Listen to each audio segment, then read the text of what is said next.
When Lila returns to storm-ravaged Hawthorn Cove after her father's vanishing at sea, the boy who once carved their initials into the lighthouse oak is waiting, with a warning that the tide doesn't just take lives, it claims debts.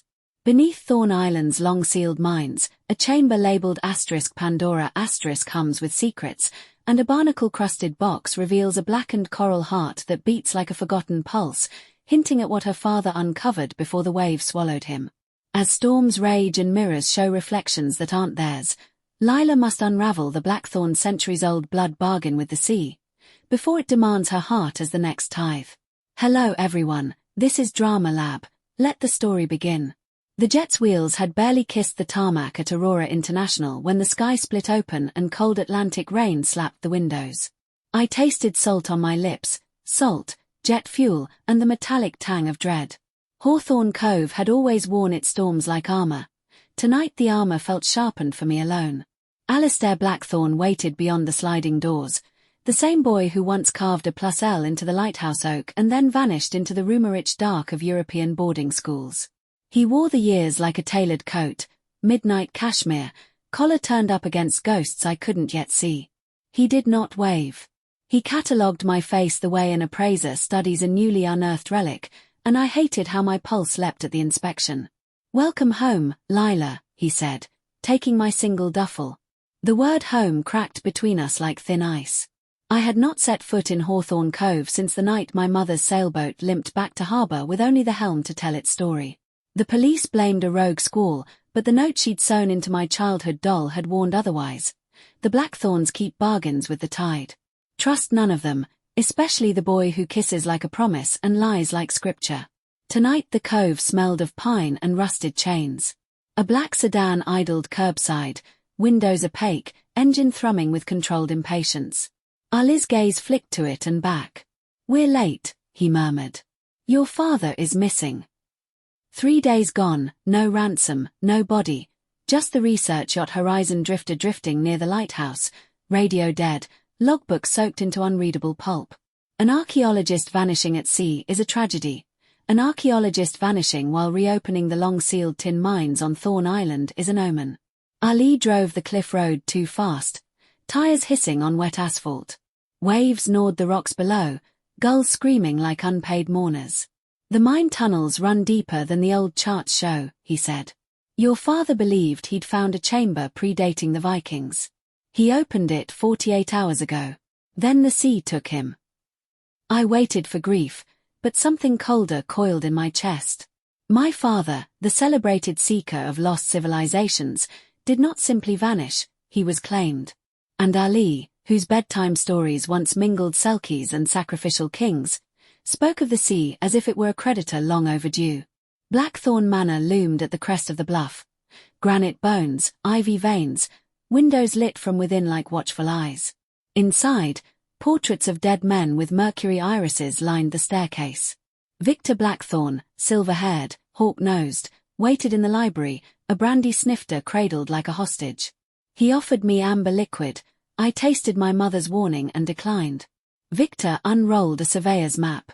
The mine's red-inked veins converged on a single chamber labeled Pandora. My father's precise handwriting, but the ink looked wet, as though the letters still bled.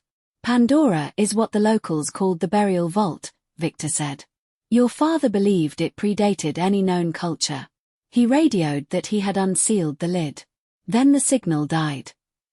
A scream spidered down the corridor. We found the cook drenched and shaking, clutching a barnacle-crusted box the size of a heart. Literally.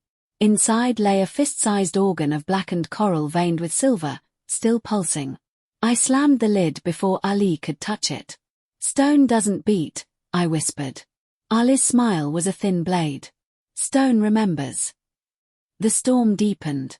I lay in the guest suite listening to the house sigh, pipes weeping like widows. At 2:17 a.m. I followed the tug of sleeplessness to the observatory. Ali stood before the telescope, rain streaking the dome overhead. The lighthouse on Thorn Island was dark. "We have to go now," he said. We crossed the churning water in a skiff meant for calmer seas. Fog folded us away from the world. Thorn Island rose like a broken tooth. The mine entrance exhaled a breath of rusted iron and salt-soaked rope. Headlamps carved tunnels from the dark. The walls crawled with petroglyphs, spirals that became eyes, wolves that became waves, women with conch shell crowns. Deeper, the air thickened, tasting of low tide and old coins. We reached the bronze door scrawled with runes that hurt to read. Pandora. My father's crowbar lay twisted beside it, metal ends melted as if kissed by forge fire. The door opened at my touch. Inside, a circular chamber lined with mirrors, not glass but polished obsidian, showed reflections that weren't ours, versions of me older, younger, drowned, Ali with eyes like storm lanterns, Victor holding a still-beating heart to a child's lips. At the center, an obsidian sarcophagus, lid slid aside. The corpse inside was desiccated, crowned with red coral, hands folded over second heart, fresh, crimson, human. My father's face flickered across the cadaver's features like candlelight. Then mine, then Ali's. Footsteps. Victor stepped from the shadows, shotgun steady. Every generation the sea demands its tithe, he said. Your mother tried to break the covenant. Your father tried to hide the door. Tonight the debt comes due. Ali moved between us. Take my heart. Let her go. Victor laughed softly. 2 hearts that beat in rhythm are worth more than 1. Childhood promises seal the strongest bond. He raised the weapon. Kneel. The mirrors rippled, salt water seeping through seams. I understood. Centuries of blackthorns had traded hearts for fortune, longevity, secrets that kept fleets safe and storms obedient. My mother fled rather than surrender me. My father sought to end the chain. Ali had known since the night he first kissed me beneath the lighthouse and tasted brine on my lips. I gripped the coral-crowned heart. It pulsed fiercely, sinking with mine until pain blurred vision. Mirrors shattered outward in silent explosions. Seawater poured from nowhere, ankle deep, then waist. Victor shouted, but the room tilted violently. Ali caught me as I staggered, pressing his mouth to my ear. Swim, he whispered. Find the surface and don't look back. He shoved me toward a fissure in the chamber wall. Water surged, carrying me like a fist.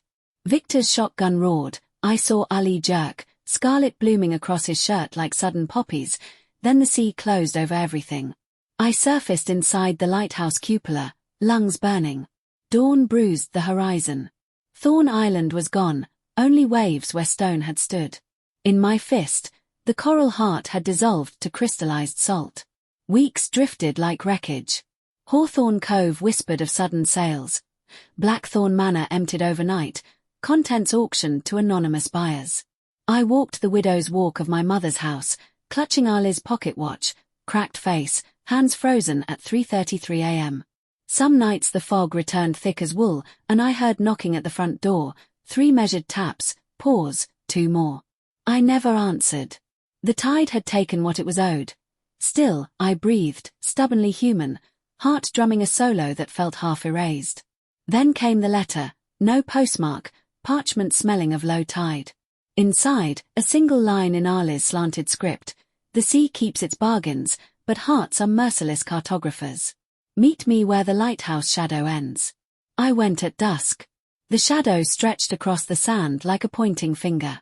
There, half buried, lay a second watch, its twin, ticking in perfect sync though I had never wound it. When I strapped it to my wrist, the frozen hands on Ali's watch lurched forward. The tide rolled out unnaturally far, exposing a path of black stones I had never seen. I followed. At the horizon, the water rose again, taking shape, Ali, translucent, stitched together from moonlight and brine. His lips moved without sound. Not done yet. Behind me, my footprints filled with water, erasing each step. Ahead, the path dissolved into starlit surf.